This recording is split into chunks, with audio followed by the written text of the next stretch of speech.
राधे राधे मित्रांनो, जय श्री कृष्ण. स्वागत आहे आपल्या सगळ्यांचेच आमच्या चॅनल पूजा आस्थावर. आमच्या या वृंदावन टूरमध्ये आज आम्ही अशा एका गुपित आणि अद्भुत ठिकाणी आलो आहे, जिथे पाय ठेवताच तुम्हाला वाटेल की थेट साऊथ इंडियामध्ये आलो आहे. हे आहे उत्तर भारतातील सर्वात मोठे दक्षिण भारतीय शैलीतील श्री रंगनाथ मंदिर. येथे या मंदिरात भगवान विष्णू म्हणजेच रंगनाथ आणि त्यांची पत्नी माता लक्ष्मी म्हणजेच गोदा रंगमन्नर यांची पूजा केली जाते. आपण आता पाहत असलेले हे प्रसिद्ध रंगनाथ मंदिर तमिळनाडूच्या प्रसिद्ध रंगम मंदिरापासून प्रेरित आहे. या मंदिराच्या भोवती अशा प्रकारचे 5 भव्य आयताकृती आवार आहेत. मंदिराच्या मुख्य गोपूर म्हणजे प्रवेशद्वारात दक्षिण भारतीय शैलीत बांधलेले विविध द्वार आणि विविध कलाकुसर केलेल्या वस्तू आहेत. उत्तर प्रदेशातील वृंदावन येथील हे श्री रंगनाथ मंदिर हे भगवान विष्णूंच्या रंगनाथ स्वरूपाला समर्पित आहे. हे मंदिर मथुरा स्टेशनजवळून 12 किलोमीटर अंतरावर आहे. जगभरातील यात्रेकरू मंदिराच्या अद्भुत स्थापत्यकलेने आणि बांधणीने मंत्रमुग्ध होतात. या मंदिराचा प्रत्येक कोपरा केवळ उत्कृष्ट स्थापत्यकलेमुळेच नव्हे तर मंदिराच्या वातावरणातील प्रसन्न आणि पॉझिटिव्ह वातावरणामुळे सर्वांनाच प्रभावित करतो. या मंदिराचा इतिहास सांगायचे झाले तर दक्षिण भारतातील दानशूर व्यक्ती सेठ लक्ष्मीचंद आणि त्यांचे आध्यात्मिक गुरु श्री रंगदेशिक स्वामी यांनी हे मंदिर बांधले आहे. भगवान श्री विष्णूंची आध्यात्मिक अनुभूती आणि भव्य देवत्व असलेले हे आध्यात्मिक केंद्र आजही आपल्या भक्तीच्या विधी आणि परंपरांवर ठाम आहे. या मंदिराची उभारणी 1851 मध्ये सुरू होऊन 1855 हे मंदिर पूर्णत्वास आले. आपण पाहू शकता या मंदिराचे बांधकाम अतिशय सुबक आणि सुंदर अशा कलाकृतींनी केलेले आहे. त्यावेळी कुठलीही अत्याधुनिक साधनसामुग्री अवेलेबल नव्हती किंवा कुठलीही अवजारे त्यांच्याकडे नव्हती. केवळ छन्नी आणि हातोड्याच्या सहाय्याने या ठिकाणी यांनी विशेष अशी कोरीव काम केलेले आहे.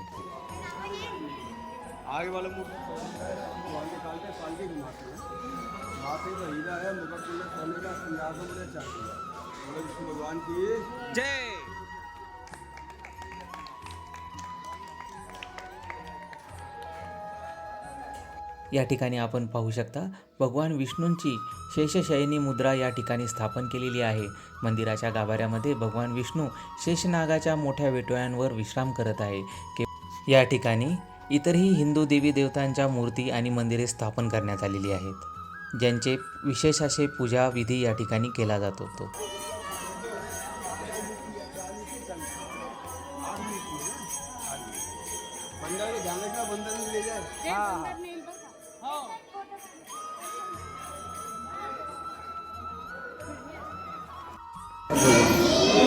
पूरा मंदिर था 1845 का। 250 साल पहले मथुरा का रहने वाला सेठ लक्ष्मीचंद जैन मंदिर बनाया। भगवान ने सेठ को धन दौलत सोना चांदी पूजा संतान ने दिया। मेन मंदिर वृंदावन काऊ जी का है। भगवान पूजा करना किया, माखन खिलाया, चौदह प्रकार में मुकामी माला निकली, एक आदमी की धारण करती है। वहीं कामना किया, सेठ लड़का हुआ, लड़का का खुशी है पूरा उनके में छोटे भाई ने बताया माता पिता ने दान किया मंदिर में, वो आपको आज भी देखने को मिलेगा।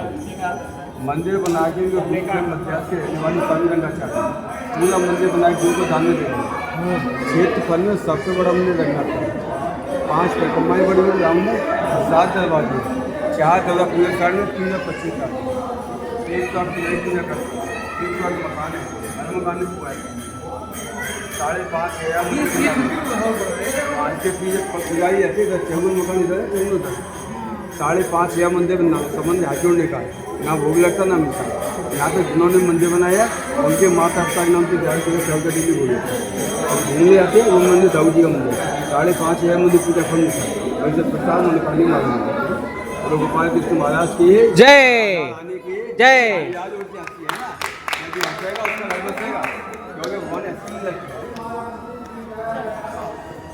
साल के अंदर 4 बड़ा उत्सव होता है।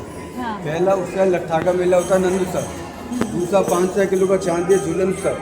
तीसरा वाला गज और भैया की लड़ाई होती है, हाथी मगर की आर्टिफिशियल कराते हैं इलेक्ट्रिक।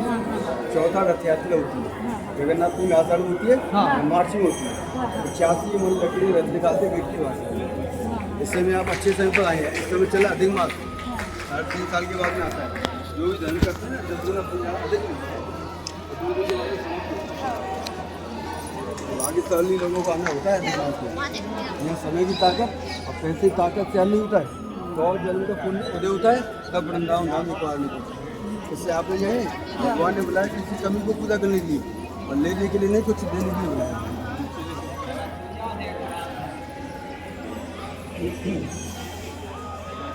ये साल में एक दिन खुलता दरवाजा, वैकुंठ दरवाजा है। वैकुंठ एकादशी आते हैं पूछ के महीने में, उससे भगवान की यात्रा निकलती है। उसके बाद में टेस्ट करती है। जय। या विशेष असे मंदिराचे एक आणखी वैशिष्ट्य आहे ते म्हणजेच या ठिकाणचे वैकुंठ द्वार. हे द्वार वर्षातून फक्त एकाच दिवशी म्हणजेच वैकुंठ एकादशीच्या दिवशी उघडले जाते.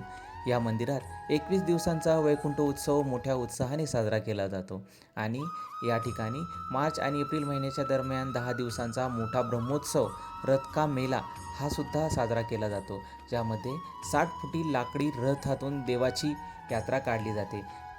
ज्याप्रमाणे जगन्नाथपुरीला भगवान जगन्नाथांची, जगन्नाथ प्रभूंची, सुभद्रा मातेची आणि बलराम ताऊंची यात्रा काढली जाते, त्याचप्रमाणे या ठिकाणीही यात्रा काढली जाते आणि त्याच ठिकाणी 60 फुटी रथातून देवाची यात्रा काढण्यात येते.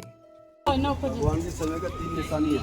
पहला तो गज का कटी मिट्टी है, क्षेत्र के नाम की धूल उड़ता है मस्तक लगे पापों तक, और दूसरा है यमुना नदी, भगवान कृष्ण की पटरानी यमुना महाराज, और तीसरा गोवर्धन साहब।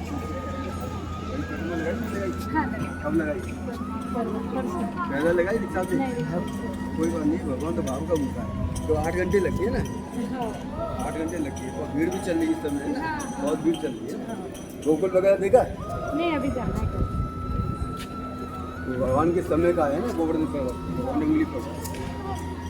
आगे वो टिकट तो नहीं है। सोने चांदी के बड़े बड़े वाहन है जो रथ यात्रा में निकालते हैं 19 तारीख है ना, उसका टिकट लगता है 10 रुपये इसका लगता है, 5 रुपये इसमें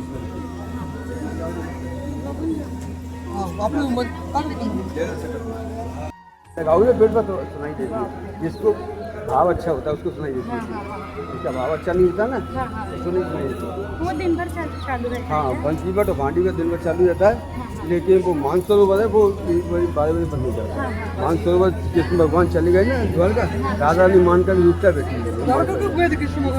भगवान यहाँ से छोड़ के चले गए, लीला करके सब द्वारका चले गए। ये सब होने के बाद चले गए, लेकिन राधा रानी आज भी उनका आने का इंतजार कर रही है। तो मानसरोवर राधा रानी रोई ना, उनकी आंखों से कुंड बन गया मानसरोवर।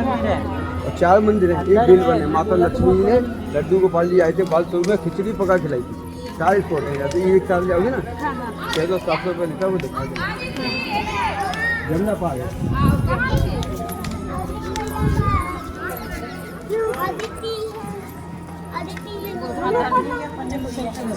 श्री रंगनाथजी हे मंदिर वृंदावनमधील सर्वात मोठे मंदिर आहे, जे 15 एकरमध्ये बांधण्यात आलेले आहे. हे मंदिर द्रविड शैलीत बांधलेले असून श्री वल्लीपुतूरची प्रतिकृती आहे. असे बांधले गेलेले हे मंदिर भगवान विष्णूंना म्हणजेच रंगजींना आणि पर्यायानेच भगवान श्री हरी विष्णूंना समर्पित आहे.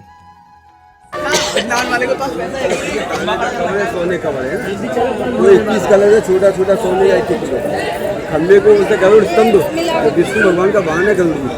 पहले ये मंदिर विष्णु भगवान का है, आगे पद्मासन इनका पूजा होता है। दैवी चावल से बालो आज आधा टिकट है ना। मंदिराच्या सभोवताली असलेल्या 7 आयताकृती आवारांपैकी 4थ्या आवारामध्ये आपल्याला हा स्तंभ दिसतो. हा स्तंभ संपूर्ण सोन्याचा स्तंभ असून याची उंची सुमारे 60 फूट आहे. आणि आता आपण जाणार आहोत काचेच्या संग्रहालयात. श्री रंगनाथ स्वामी मंदिरामध्ये एक विशाल असे प्रसिद्ध कला संग्रहालय आर्ट म्युझियम आहे, जेथे या ठिकाणी या काळातील सर्व काही महत्त्वाच्या काचेच्या वस्तू जतन करून ठेवलेल्या आहेत. या ठिकाणी हे संग्रहालय संपूर्ण काचेचेच आहे आणि या काचेच्या संग्रहालयामध्ये विशेष अशा वस्तू म्हणजेच काचेच्या वस्तू, प्राचीन हस्तलिखिते किंवा प्राचीन हस्तिदंत, नाणी, प्राचीन ऐतिहासिक शस्त्रे जतन करून ठेवलेली आहे. तसेच या ठिकाणी मूर्ती किंवा प्राचीन चित्रेसुद्धा जतन करून ठेवलेली आहे. या ठिकाणी पाहू शकता आपण माता राधा यांची ही मूर्ती किंवा आपण याला भित्तिचित्र असे म्हणू शकतो.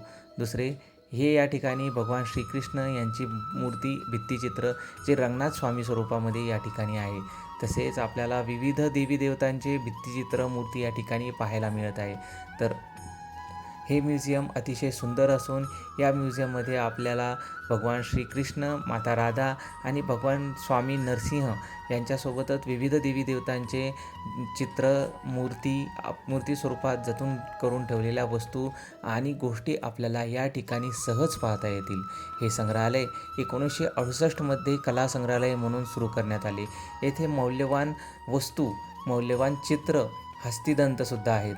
प्राचीन तांब्याच्या पाट्या किंवा कोरीव काम, पितळी वस्तू, जुनी नाणी, दागिन्यांच्या पेट्या आणि ऐतिहासिक अशा वस्तू या ठिकाणी सहजपणे त्यांनी जतन करून ठेवलेल्या आहे, ज्या संपूर्णपणे काचामागे अलिप्त आहेत. आपण पाहू शकता या संग्रहालयामध्ये भेट देणाऱ्या पर्यटकांसाठी हे एक विशेष आकर्षण असे ठरू शकते. या संग्रहालयात जतन करून ठेवलेल्या प्राचीन वस्तू पाहून आपली भारतीय संस्कृती किती विशाल आणि प्रगत होती हे आपल्याला कळून येते. मंदिराच्या बाहेर पडताच, पूर्वेकडील दरवाजातून बाहेर पडताच आपल्याला 16 स्तंभांवर विसावलेली एक भव्य बारदारी दिसते. या बारदारीच्या नक्षीकाम आणि विविध गोष्टींची सुंदरता आपल्याला सर्वांनाच मंत्रमुग्ध करून टाकते. या बारदारीखालील मंडपामध्ये विविध देवी देवतांची मंदिरे आहेत आणि या बारदारीतून पुढे जात असताना आपल्याला विविध देवी देवतांची मंदिरे दिसतात. भगवान नरसिंह, देवी सीता, भगवान श्रीराम आणि भगवान लक्ष्मण, भगवान वेणुगोपाल तसेच भगवान रामानुजाचार्य यांचीही मंदिरे आपल्याला या ठिकाणी दिसतात. या सर्व देवी देवतांची नित्य पूजन सेवा या ठिकाणी केली जाते, नित्य आरती या ठिकाणी केली जाते आणि आपल्या मंदिरामध्ये भगवान श्रीकृष्णांची सेवा करण्यासोबतच श्री रंगनाथ स्वामी आणि त्यांच्या पत्नी माता लक्ष्मी गोदा रंगमन्नर यांची सेवा केली जाते. आपण पाहू शकता या ठिकाणी श्री रंगमन्नर यांची सेवा या ठिकाणी केली जाते आणि देवी देवतांना म्हणजेच भगवान श्री हरिविष्णू यांचे प्रतीक असलेले रंगनाथ स्वामी आणि माता लक्ष्मी यांच्या प्रतीक असलेल्या मन्नर यांची सेवा करताना या ठिकाणी मंत्रमुग्ध असे वातावरण या ठिकाणी झालेले असते, जे प्रत्येकाच व्यक्तीला हवेसे वाटते. भाविक भक्तांची ही गर्दी भगवान श्रीकृष्णांचे हे रूप पाहण्यासाठी अत्यंत आतुर झालेली असते. आलेला प्रत्येक व्यक्ती समोर होऊन आतुरतेने भगवान श्री हरिविष्णूंच्या श्री रंगनाथ स्वामी या स्वरूपाचे दर्शन घेण्यासाठी आतुर झालेला असतो आणि भगवंताच्या दर्शनाने तृप्त होतो. आलेला प्रत्येक शुक्रवार को 2 से 51 लीटर दूध का सेव होता है। माथे पर हीरा मुकुट कुंडल सोने का, आगे वाली मूर्ति सोने की, शाम को बाहर निकालते हैं। जय वातावरण मंत्रमुग्ध करून टाकते. सुरुवातीला इसवी सन 1894 मध्ये